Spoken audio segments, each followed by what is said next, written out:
everyone. We'd like to welcome you back to another podcast from Next Step, Pregnancy and Solutions Services in Clarion, Pennsylvania. My name is Tanya Brooks. I am the sexual risk avoidance educator here at Next Step, and I'm here with our nurse manager, Heather. I'm going to let her do a little intro. Well, hi, everybody. It's glad to be back. This week, we have some interesting topics to discuss, but I'm just glad to be back and thank you for listening to our podcast. Okay, great. So today we are going to talk about STDs, STIs, and all of the information you need to hopefully make some wise choices and protect yourself against these diseases. Heather, obviously being a nurse, a registered nurse, and working towards, what is it that you're trying to be? My family nurse practitioner degree. Okay. Oh, thank you. Thank me in a year. Congratulate me in a year. Yeah. But it's awesome that we can have Heather here to give us, some medical terms or facts or things that we need to know all the information that we need to. I'm not exactly saying this clearly. So she is going to start here with telling us a little history about some sexually transmitted diseases. Before I tell you this little bit of history, I just want to kind of say that there are different kinds of sexually transmitted diseases. Some of them are bacterial, some of them are viral, some of them are parasitic. The one I wanted to tell you about is gonorrhea, and gonorrhea is a bacterial infection.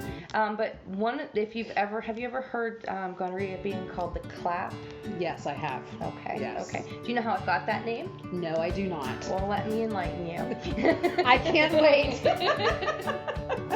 So back during World War I, and I believe it was World War I. I could have the war wrong, but the story is still the same. When men would be off at war and they would have sex with a prostitute or whoever, they would get gonorrhea, and one of the things that gonorrhea causes is drainage, pus per se, in the urethra of the man. And so these men would be unable to void or urinate because their urethra, the tube that runs through the penis, would be all clogged up with infectious material, gunk. So they would have all this pain from not being able to pee.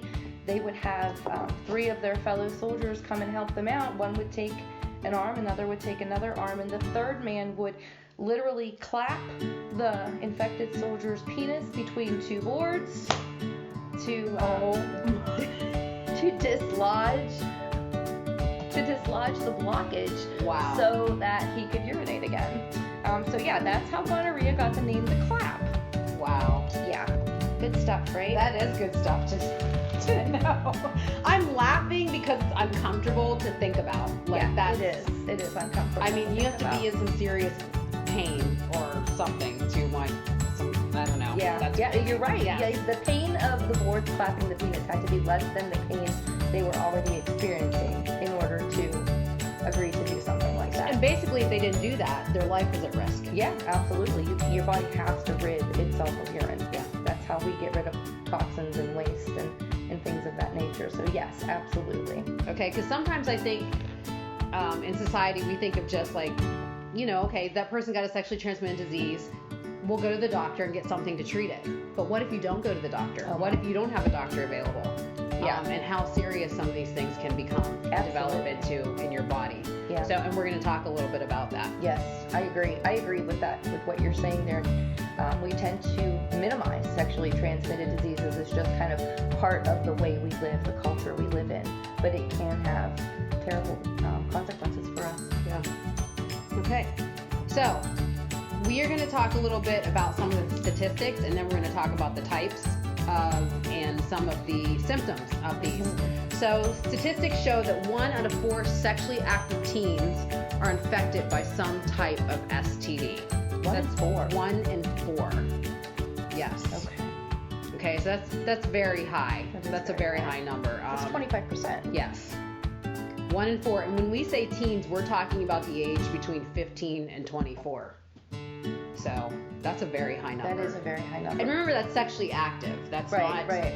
So I can't remember from last week if we even talked about what percentage of people that age are sexually active? Because I believe that was a high number as well. It is a high number, but it's not as high as you think. There were actually more teens that are not sexually active than are. So yes, I always love to tell my students this. I'm like, so you always hear like everybody's doing it. Like kids kind of feel that peer pressure of being sexually active. Yeah. Where it's actually like I think it's 53 or 54% of teens are not I'm so glad sexually you told me active. that. Yes. I mean, I know it's off subject, but that's good news. It's wonderful news. It is. Yeah. So I mean, I think when kids hear that, it's encouraging to It them. is encouraging. That okay, yeah, I don't.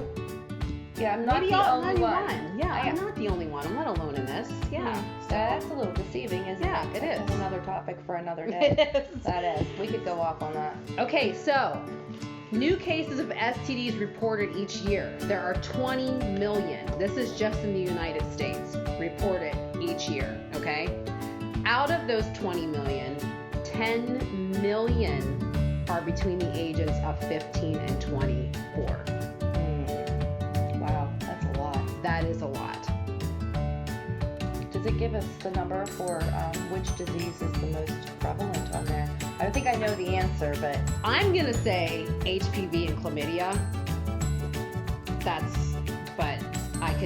I'm not sure. yeah. My understanding is the research states that chlamydia is the highest diagnosed STD, but I don't know if it's specific for that age range. But overall, chlamydia is the highest has the highest incidence. Okay. All right, so Heather is going to talk to us a little bit about the types of STDs. All right, well, like I said, we have bacterial, with gonorrhea being our number one there, also being called the clap.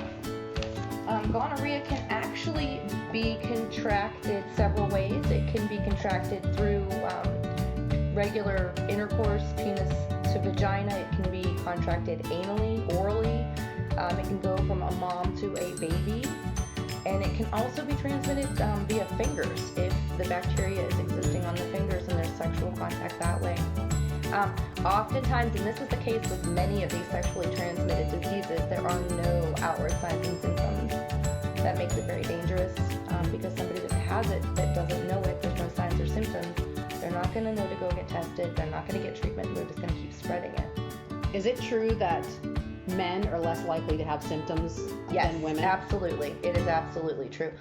Some of them will show up in a man a specific way, and others are just, they show no signs or symptoms at all in a man. Women generally show symptoms much sooner. Okay. With the gonorrhea, it's when they do get it, it's very painful. We talked about a little bit about with the clap and the blockage of the urethra from the fluids. It's also been called the Tuesday disease. People go out and have fun and have sex over the weekend, and by Tuesday they're having a lot of pain from the disease itself. It is also on the increase in African American youth.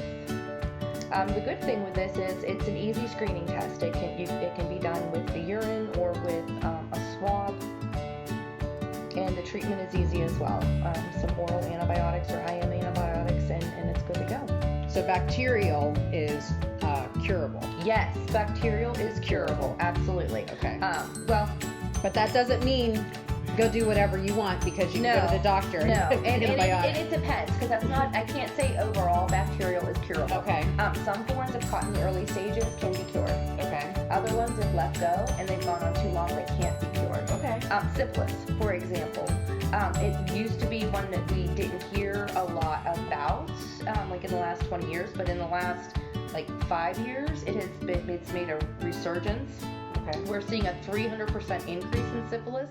Wow. Since 2017. Excuse me, yeah.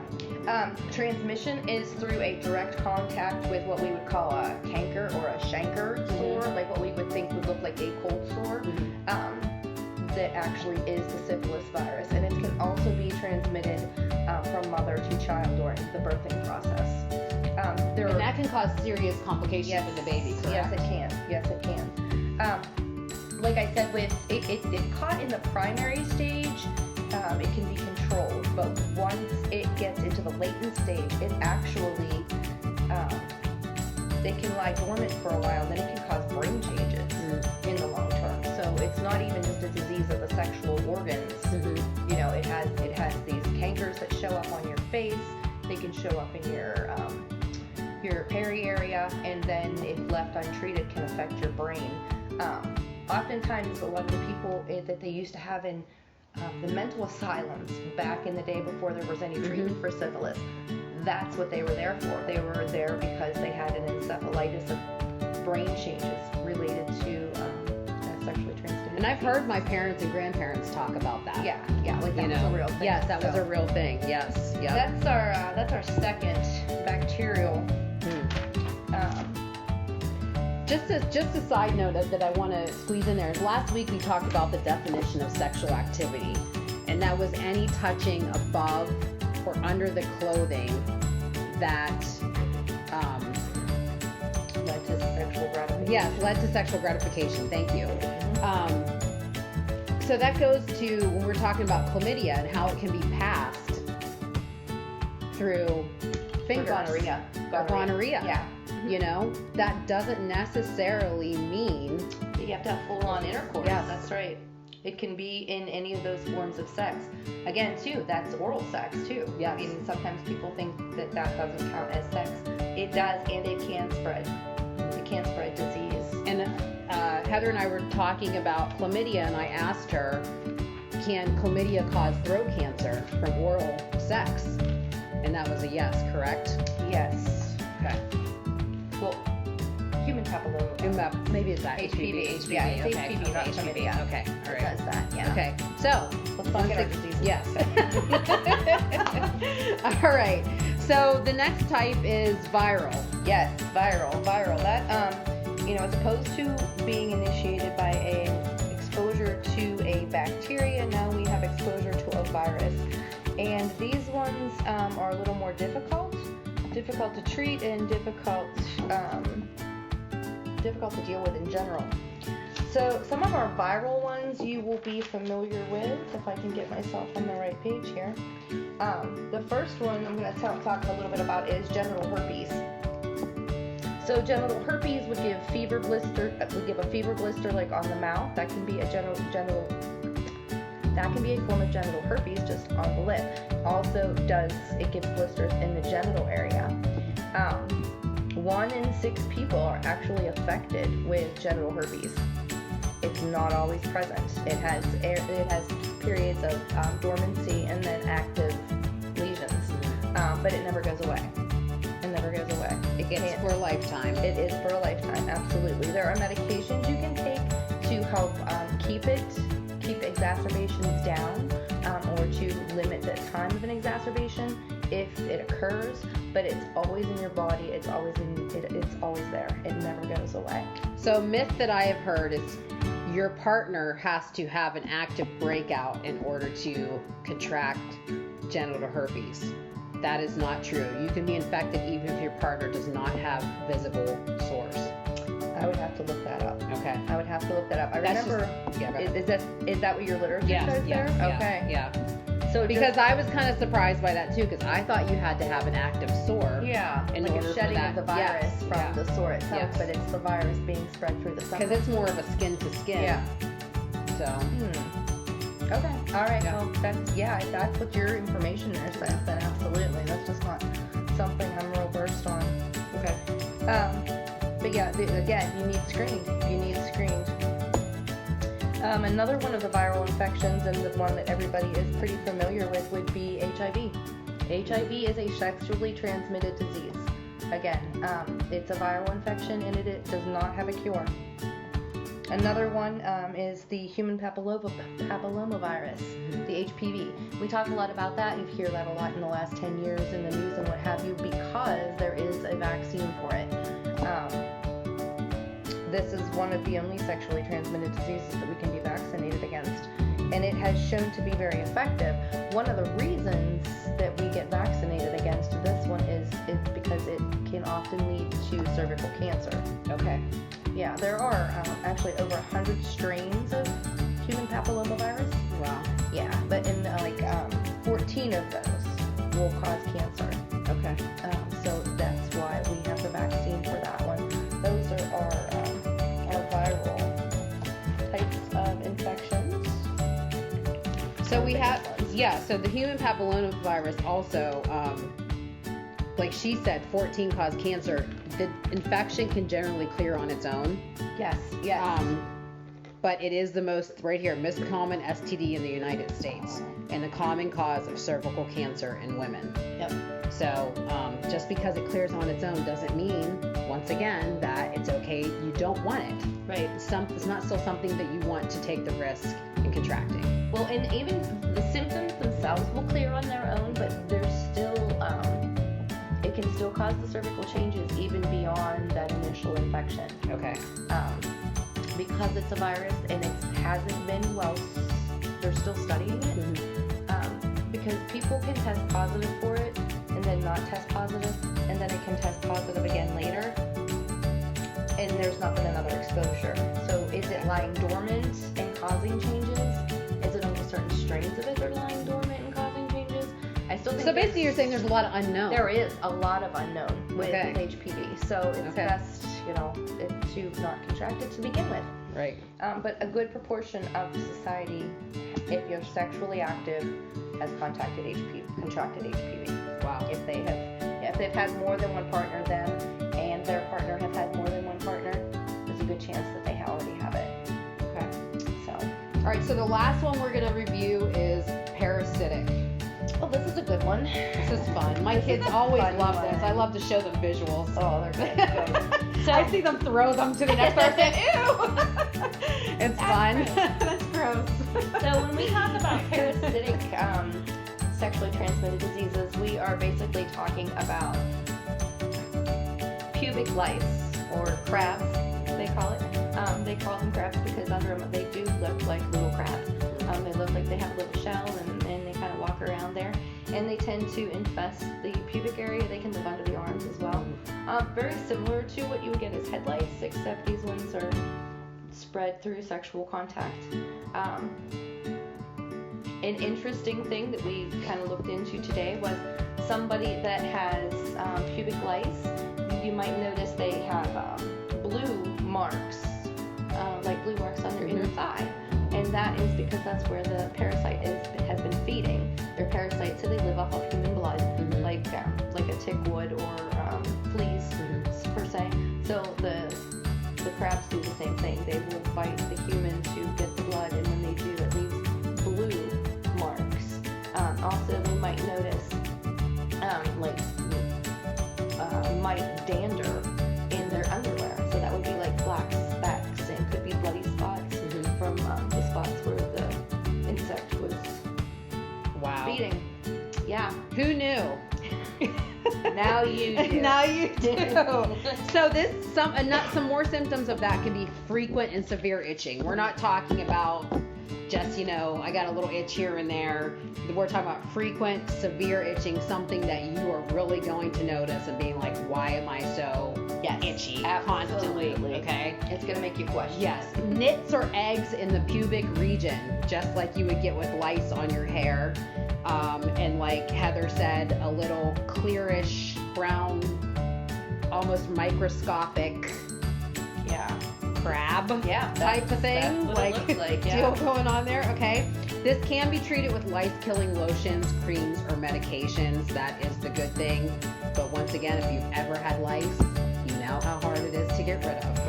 Right. So I cannot only imagine this is probably the same thing. Yes. You probably have to clean everything. Anything you could have Bag done every once, tell people, you have to tell someone that you've been with, Yes. I have crabs. Yes. And if that's more than Lice. one person, you need to tell all of those people, and then those people need to tell all of the people they've been with also. So Because it's highly it contagious. is very contagious. So. It is very contagious. All right. So we talked a little bit about bacteria. We talked a little bit about viral. Talked a little about parasites. By no means are these the only diseases you can get. There's a lot more out there. In fact, didn't you state that? Did you say that statistic from the CDC about the increased number of types? Yes, since 2017. I need to find this number again, but I know that I found it on the CDC site because all of my information comes from the CDC site. But it said that there was 25 in 2017. Now there's over 40 types of STDs. Wow. So we're just talking about the most common ones. Yeah. Okay. Now I don't know if they're talking, when they say 40, they might be talking about strains and more resistant strains that are becoming, that's a whole nother thing. That is a whole nother thing. And I'm glad you mentioned that, because normally we could treat a lot of these with your basic antibiotics, particularly your gonorrhea, your bacterial ones. Obviously, they get treated with antibiotics. But just like with the MRSA, how MRSA became a resistant strain of methyl staph to the common medications, the same is happening with the STDs. They are becoming resistant to the normal course of treatment. So now we have these antibiotic-resistant strains of bacteria, and it's much more difficult to treat them. So yeah, that's another aspect of it. They are getting more difficult to treat. So what should a person do if you feel like, well, first of all, who should get tested? I mean, like, if you have been sexually active, you should be tested. Absolutely, yeah. Period. And Yes. that means if you've had one long-term relationship or one encounter, sexual activity, and you're no longer with that person, even if you are, I think it's just good to get tested just to be safe. It is. But moving forward, you should be tested before you decide to engage in sexual activity again. Yeah, you need to know. Yes. You need to know. Ignorance is no excuse. And actually, they tell you that at age 18, if you even whether you've had sex or not, and then whenever you become sexually active, you should start attending to your sexual health, as far as going for regular exams. If you're a woman, having a pap smear done and those things. But even as a man, if you are sexually active, you need to be tested. And you can have that testing done. You can have your primary care look into it. You can go to services specialized for that. Like for men, now here's a question that I would need to get more information on, but what about men? Like women just go to their OB-GYN. Mm-hmm. Who do men go to? I guess their primary Care doctor. care doctor. I would think that, yeah. But here's another option, guys. If somebody that's listening and you need to get tested, we don't offer the tests currently here, but we absolutely can refer you for free testing for these diseases. And please take advantage of that. Reach out to us. Our number is on the screen of the podcast. So give us a call, and we can certainly get you in touch with the person to take care of that at no cost. Because a lot of people don't want to get tested, especially teenagers, because they don't want their parents to know that they're sexually active, for one thing. Right. It's kind of embarrassing for them. Like, I don't want, they'll be mad at me, or they don't want to know what's really going on. So the referrals that we can give you can provide you with confidential testing. Absolutely. Okay, that means they can't tell your parents. Okay, and I think that's really good for you guys, just because, or if you're listening, if you're a teen and you're listening, or between the age of 15 and 24, because you really want to protect yourself and make sure that protect others too. It's just not always about you. Okay, so what about if I have the same partner? Yeah. Like, we're monogamous. It's just me and her, me and him, whatever. Like, we're not at risk, right? I mean, I'm only sleeping with this person. It's the only person I've ever slept with. So. Oh, your sexual exposure chart here. Thank you, Heather. How many people have you really been exposed to? So, we have this chart here that shows like your number of sexual partners, how many you've been exposed to. So if you've only slept with one person, you've only been exposed to that other person. But if you have slept with somebody who has slept with someone else, or had sexual activity with somebody else, you've been exposed to 3 people. If you've been with 3 people, you've been exposed to 7. If you've been with 4 people, you've been exposed to 15, and then it just keeps going up.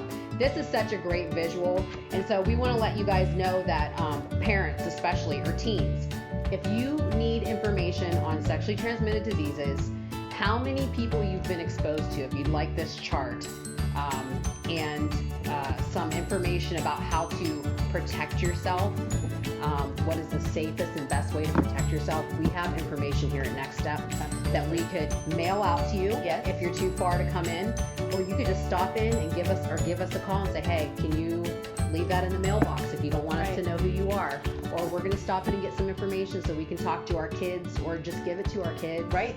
Absolutely. And another nice yeah. thing is too, we actually have some resources through our in our curriculum that we can even do through text message that are like videos. Yes. So if you were to call us and we can get you set up with that, there are videos, educational videos that you can watch as a parent or you can watch as a teen. They're wonderful. The curriculum is very good. And you don't have to come up here to watch it. You can do it on your phone. So that's another good option. And it's good you said that, because I think as parents sometimes we're embarrassed to talk to our kids about these things. And, and we need to get away from that. That's why we're having this conversation. But I just know, like, as a mom, I was like, how do I talk to my son about sex and STDs? So I had him watch a video. I'm sure he'd love that. But some of the resources we have here are fantastic. They are. I mean, they're real life, they're applicable, and they're just... they're modern, too. They're modern, yes. They're not like some video from the 70s that talks about the birds and the bees. They are real life applicable, and we are at 23 minutes and 46 seconds. Okay, so real quick on the way out. So, according to the National Center for Disease Control, the CDC, you can look this up on their site, the only way to protect yourself 100% from pregnancy and STD risk is to abstain from sexual activity until marriage or committed long-term relationship. And that is according to the CDC. Wow, the CDC actually agrees with the Bible. Yes. Isn't that amazing? Impressive. That is impressive. Yeah. You don't see that very often. So you guys hear a lot of ways to protect yourself, but as we've talked about, bacterial can be passed through blood, semen, vaginal fluid. Viral is skin to skin fluids, and parasitic is skin to skin. So contraceptives are not always going to protect you. No, they aren't. All right. So guys, we're going to keep this under 25 minutes like we said, kind of. If you have any questions, please send them to our messenger on Facebook or contact us through our website, or drop us a voicemail or something like that. You can always do that too. We'd love to answer your questions. And as always, they'll be confidential. So thanks for listening, and we hope to hear from you guys or listen next week. Bye. Bye.